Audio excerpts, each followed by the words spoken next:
Okay, welcome back. This time we're going to simplify, instead of the product of two algebraic fractions, it's going to be the quotient of two algebraic fractions, so one fraction divided by another fraction. So this is going to be quite similar to our product example, except one extra step.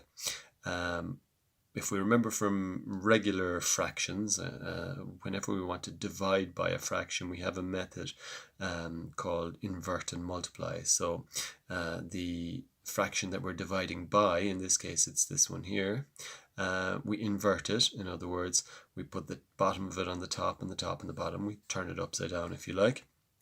And then we can change this sign to a multiply, and it amounts to the same thing, or it's equivalent to dividing by this. So the very first thing we're going to do is rewrite all of this: x squared plus 8x plus 15 divided by x squared minus 9, and invert and multiply. So multiply and invert, if you like, means we put the x squared minus 3x on top.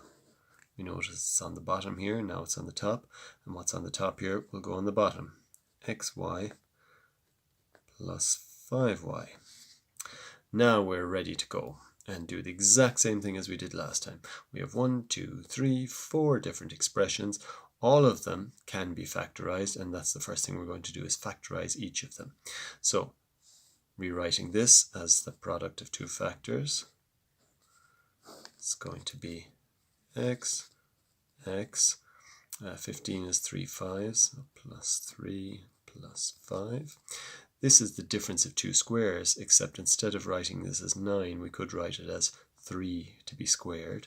So it would be x minus 3 when we factorize it, by x plus 3, multiplied by this one, highest common factor, and the common factor they have is x minus 3. And same down here, it's the highest common factor, and what they have in common is the y. So take this y out, plus 5. And then we do the same thing as we did above.